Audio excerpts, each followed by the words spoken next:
Ya, anak ini bahaya. Elia Miron antikristus. Beberapa hal yang dia yakini benar, lalu menganggap pendeta lain atau hamba-hamba Tuhan lain yang tidak sepemahaman dengan apa yang dia pegang, itu sesat bidat.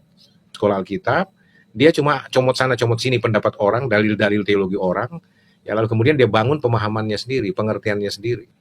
Pernyataan, kalau saya mau katakan statement teologis lah dari seorang Elia Miron, padahal saya sebenarnya malas untuk bahas anak ini karena rasanya gimana ya, downgrade sekali kalau saya harus bahas orang seperti ini ya, anak kemarin yang bagi saya sok tahu dan sombong sekali.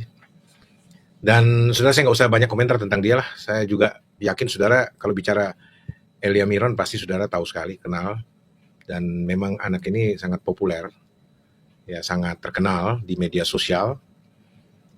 Saya akan bicarakan bahwa di satu pihak, saya senang kalau ada anak-anak muda yang pinter dan juga cinta Tuhan, tapi harus rendah hati dan bergiat di ladang Tuhan. Nah, apa yang saya ingin katakan bahwa di satu sisi, jujur saya suka kalau misalkan orang kayak Elia Miron ini, dia berapologet keluar, mempertanggungjawabkan iman Kristen kepada orang-orang yang anti-Kristen, anti-Kristus. Ya, memberitakan Injil tentang Yesus Kristus Tuhan sebagai satu-satunya juru selamat. Kalau itu saya dukung sekali, tetapi ketika dia berapologet ke dalam lingkungan Kristen sendiri, lalu mulai membabi buta, menghakimi sana sini, ikut mengatakan sesat bidat kepada hamba-hamba Tuhan karena beberapa hal yang dia yakini benar, lalu menganggap pendeta lain atau hamba-hamba Tuhan lain yang tidak sepemahaman dengan apa yang dia pegang, itu sesat bidat.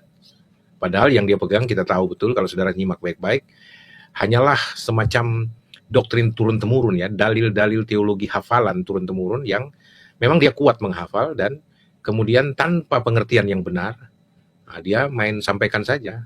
Lalu kemudian ambil ayat sana, ayat sini, cocok homologi. Cocok homologi lah gitu ya. Dan ya, saudara nanti lihat apa yang saya ingin sampaikan. Hanya 3 hal saja yang ingin saya sampaikan saat ini tentang dia ya. Saya beri tema yang agak serius malam ini. Ada foto Elia Miron di situ dan saya katakan anak ini bahaya. Elia Miron, antikristus. 3 tanda tanya karena ada 3 pernyataan dia yang ingin saya bahas malam ini secara singkat saja ya supaya saudara timbang sendiri ya. Saya kasih lihat baik-baik, ini dia. Ya, anak ini bahaya. Elia Miron antikristus. 3 tanda tanya karena ada 3 hal yang ingin saya angkat dari apa yang dia ajarkan, dia ucapkan baik di media sosial, dan terakhir saya terima satu hal yang semakin meneguhkan saja bahwa anak ini sebenarnya tidak paham Alkitab secara baik dan benar, dan dia tidak punya pewahyuan sendiri, tetapi dalam pengertian pewahyuan itu penyingkapan rahasia akan kebenaran firman Tuhan, karena yang dia sampaikan itu adalah dalil-dalil teologi yang turun-temurun dari abad 2, 3, 4 gitu ya. Lalu kemudian dia sampaikan dan kemudian dia masukkan asumsi-asumsi pribadinya dan ya kita tahu hasilnya nabrak sana nabrak sini. Tidak usah panjang lebar, saya mau langsung saja saudara-saudara supaya saudara tahu apa yang ingin saya sampaikan. Sorry kalau kalian bilang kalian saling menyerang, tidak ya, saya tidak menyerang, tapi karena saya bukan karena juga saya pernah dikatakan dia secara terbuka dan banyak videonya itu sampaikan ke saya dan saya nggak pernah tidak pernah memberikan tanggapan sebenarnya. Tapi karena sudah bertumpuk-tumpuk, ya saya akhirnya ya harus beri tanggapan lah. Ya, Elia Miron sendiri pernah bilangin saya sesat, bukan bilang ajarannya Joshua Tewu, ajarannya Erastus Sabdono, ajarannya pendeta ini, bukan sebut nama langsung, Joshua Tewu sesat, Erastus Sabdono sesat, dan seterusnya. Ya itu kan menyerang pribadi, tapi itu pun saya nggak pernah mau sampai tanggapi ya, anggap remeh saja anak kemarin yang juga nggak punya dasar teologis apa-apa dan hanya menganut hafalan turun-temurun, ya itu yang saya katakan ya, saya nggak mau tanggapin. Tapi terakhir ketika saya melihat semakin banyak semakin marak pernyataan-pernyataannya di media sosial dan sebagainya, wah sudah semakin sombong, gayanya juga berbicara angkuh sekali, meremehkan banyak hamba-hamba Tuhan yang senior dan seterusnya. Waduh, saya bilang ya, tapi itu pun saya nggak mau komentar sampai terakhir saya ketemu video ini. Ini yang saya mau dengar di TikTok. Saya lihat dari Komal Hello Pastor. Ada seorang YouTube TikTokers yang suka membahas hal-hal teologis juga. Bagus, saya suka orang ini. Ya, jujur, saya kurang tahu siapa namanya. Ya, tetapi dia bagus, menurut saya dia ungkap secara bijaksana ya. Nah, dari video inilah kemudian ketika saya dikirimkan, lalu orang bertanya, ini bagaimana tanggapannya Pak Joshua? Oke, saya mulai dari video ini dulu, lalu mundur ke belakang, beberapa video yang saya dapatkan dari semacam share. Ya, oke, ini dia nih, saudara. Saya kasih dengar saja, karena saya kesulitan untuk menayangkan dalam bentuk gandeng langsung ke StreamYard ini. Oke, itu sebabnya saya sampaikan saja ini ya. Saya kasih lihat ini, saudara. Ini orangnya. Nah, kalau Anda lihat ini pasti Anda kenal ini. Kalau Anda suka buka TikTok dan tahu kebenaran, pasti Anda tahu. Ini dari video ini yang saya lihat, saudara-saudara ya. Dari video ini. Nah, ini saya kasih lihat. Terus saya mau putarkan saja dulu videonya. Nah, dari sini ya saya agak terprovokasi juga dengar ini, makanya saya bilang, kayaknya sudah waktunya untuk memberikan tanggapan ya terhadap Elia Miron. Mudah-mudahan anak ini mendengar dan kemudian juga mengevaluasi diri lah ya. Jangan terlalu angkuh, jangan terlalu sombong, dan belajar sungguh-sungguh lagi. Oke, kita lihat ya. Seorang apologis bernama Elia Miron, dia mengatakan bahwa Maria adalah tabut perjanjian baru. Karena Maria adalah tabut perjanjian baru. Jadi kalau digambarkan atau divisualisasikan seperti ini nih, Maria digambarkan tepat berada di atas tabut perjanjian, atau secara presisi berada di atas tutup pendamaian. Pertanyaannya, apakah Alkitab merefer atau mengaitkan, merujuk Maria sebagai tabut perjanjian, atau menempatkan, memosisikan di atas tutup pendamaian? Yuk kita cek sama-sama. Jadi di Alkitab, tabut perjanjian digambarkan terdiri dari dua bagian. Bagian atasnya, bagian yang dikenal sebagai tutup pendamaian, jadi berfungsi sebagai tempat penebusan dengan cara seorang imam akan memercikan darah di atasnya, lalu dia mengadakan pendamaian karena dosa. Sedangkan tabut perjanjian selalu menggambarkan the presence of God, kehadiran Allah dan penyertaannya. Kita cek sama-sama, apa kata perjanjian baru tentang tabut perjanjian dan tutup pendamaian. Rasul Paulus, dia mention tentang tutup pendamaian di dalam Roma pasal 3 ayat yang ke-25. Bunyinya begini, Kristus Yesus telah ditentukan Allah menjadi jalan pendamaian melalui iman dalam darahnya. Jalan pendamaian itu adalah karya Kristus yang dia melakukan karya penebusan melalui kematiannya di atas kayu salib. Jalan pendamaian itu sendiri lebih tepat, lebih cocok dikenakan kepada Kristus. Sehingga kalau mau dibuat visualisasi, harusnya Kristus berada di atas tutup pendamaian dari tabut perjanjian itu sendiri. Dengan kata lain, penggambaran visualisasi Maria di atas tutup pendamaian itu salah tempat, salah alamat. Itu jelas cocokologi namanya. Kemudian yang kedua, tabut perjanjian pada dasarnya selalu melambangkan kehadiran Allah dan penyertaannya, the presence of God. Pertanyaannya di sini adalah, apakah Maria mewakili kehadiran Allah di tengah-tengah umatnya di dunia ini?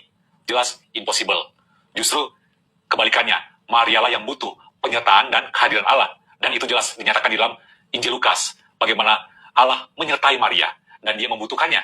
Itu yang dinyatakan atau dikatakan oleh Alkitab. So jangan sampai dibolak-balik ya. So poinnya di sini, Bro Elia Miron, kenapa lu nggak mengajarkan bahwa Yesus Kristus dia adalah jalan pendamaian yang menggenapi atau dia menyempurnakan apa yang ada dalam tabut perjanjian itu sendiri. Karena kalau tabut perjanjian yang secara fisik itu nggak perfect. Dan Kristuslah yang menyempurnakan dengan menjadi jalan pendamaian melalui karya penebusannya di atas kayu salib. Kenapa ini lu nggak ajarin? Sebagai disclaimer, saya bukannya nggak mengakui Maria dalam peranannya di dalam karya keselamatan Allah bagi umatnya di dunia ini. Tetapi ketika pengajaran Alkitab itu sudah berbicara secara jelas, secara clear tentang pribadi dan karya Kristus, tetapi direduksi malah ke pribadi yang lain, siapapun itu, maka itu sebenarnya sudah merupakan penghinaan terhadap karya dan pribadi Kristus itu sendiri yang seharusnya ditinggikan dan dimuliakan. Even Maria sendiri, dia mengatakan jiwaku memuliakan Allah. Dan itu termasuk seorang apologis bernama Elia Miron. Nah, cukup. Itu hanya salah satu dari keteledoran khotbah. Jadi karena apa yang menjadi statement yang dikutip oleh hamba Tuhan yang berbicara tadi di TikTok ini, itu adalah dari potongan khotbah Elia Miron di satu gereja. Dan saya lihat memang semakin banyak dia diundang di gereja-gereja tertentu. Dan saya juga senang sebenarnya kalau anak-anak muda bisa melayani ya. Tetapi maksud saya di sini, jangan terlalu gampang menghakimi, jangan terlalu gampang buat statement lalu mengatakan ini sesat, ini bidat, ini salah, lalu buat statement yang statement teologis yang waduh itu menciderai iman Kristen yang paling fundamental. Ya, Yesus Kristus Tuhan, Yesus Kristus adalah Allah satu-satunya, tidak ada yang lain, juru selamat satu-satunya. Dan kemudian Kita tahu bahwa di luar Yesus nggak ada keselamatan, hanya Yesuslah juru selamat itu satu-satunya. Dialah Allah, dialah Tuhan, dialah Bapa itu sendiri, dialah Roh Kudus itu sendiri juga yang diam dalam diri orang percaya sebagai Immanuel. Itu semua ditabrak oleh Elia Miron, termasuk dia mulai membuat statement seperti tadi yang dikatakan dalam TikTok ini. Saya nggak usah bahas lagi, saudara sudah cukup mengerti. Kalau mau ulang lagi dan cari, dengar baik-baik TikTok itu, Komal yang membahas tadi, bahwa Yesus punya posisi yang dilambangkan oleh tabut perjanjian, dinubuatkan dalam perjanjian lama, itu digantikan oleh Elia Miron dengan figur Maria sebagai tabut perjanjian baru. Jadi apakah dia mengerti tabut perjanjian atau tidak, itu sudah dikasih tahu tadi. Ya, saya nggak mau bahas lagi tentang teologi tabernakel di perjanjian lama, nanti terlalu panjang. Saya cuma mau singkat saja untuk memberikan semacam pembanding saja. Nanti Anda sendiri yang uji, makanya saya kasih tahu thumbnailnya seperti ini, saudara-saudara lihat nih. Ya, anak ini bahaya, Elia Miron antikristus, tanda tanya. Silakan timbang sendiri. Saya sampaikan ini supaya Anda timbang sendiri. Jangan dulu buru-buru sebelum Anda dengar semua pembahasan ini ya. Ya, jadi yang pertama tadi itu saya nggak usah bahas. Karena sudah jelas Elia Miron itu salah dalam memahami tabut perjanjian. Dia nggak ngerti. Karena memang dia, saya lihat nggak punya latar belakang pendidikan teologi yang benar. Nggak juga punya latar belakang sekolah Alkitab. Dia cuma comot sana comot sini pendapat orang, dalil-dalil teologi orang. Ya, lalu kemudian dia bangun pemahamannya sendiri, pengertiannya sendiri.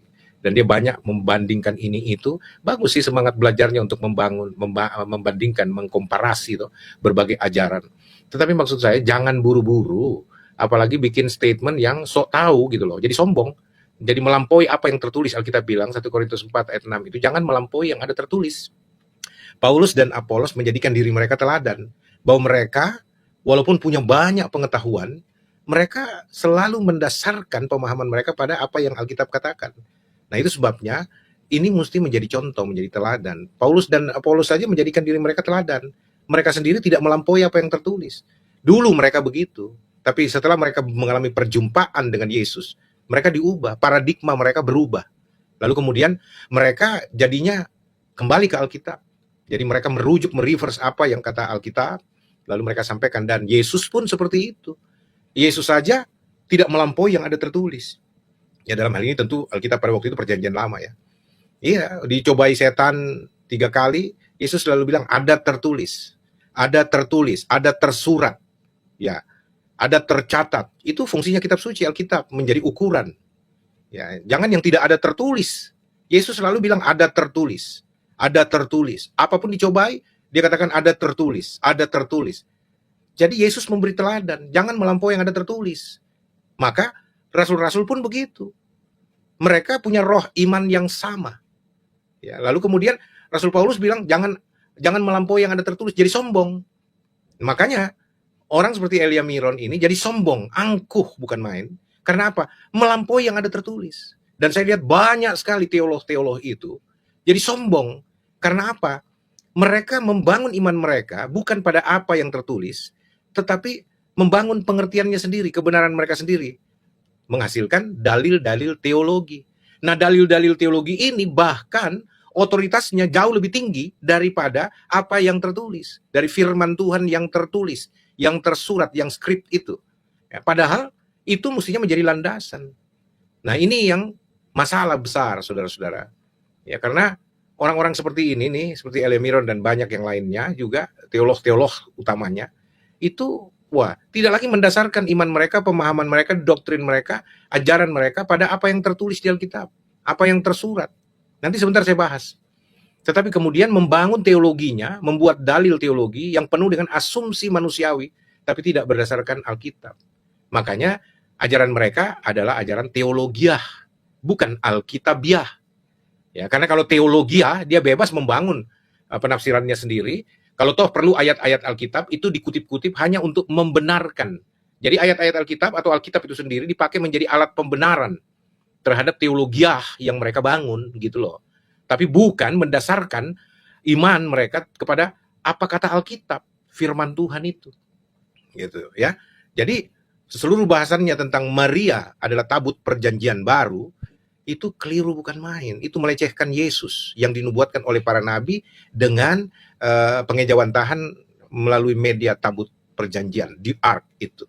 Ya, saya nggak usah bahas lagi, itu sudah dibahas tadi sama hamba Tuhan yang sangat baik menurut saya. Saya favorit anak muda ini ya, hamba Tuhan yang di TikTok tadi itu dalam membahasnya. Walaupun masih muda tapi sangat bijaksana untuk membahas segala sesuatu yang dia anggap perlu dibahas. Dan kajiannya Alkitabiah, itu baru dibilang Alkitabiah, karena dia bisa buktikan secara tertulis, tersurat di Alkitab, dan pemahaman tersirat dari yang tersurat. Nah, tapi beda dengan Elia Miron. Ya, dia membangun pengertiannya sendiri, yang Alkitab bilang mendirikan kebenaran mereka sendiri.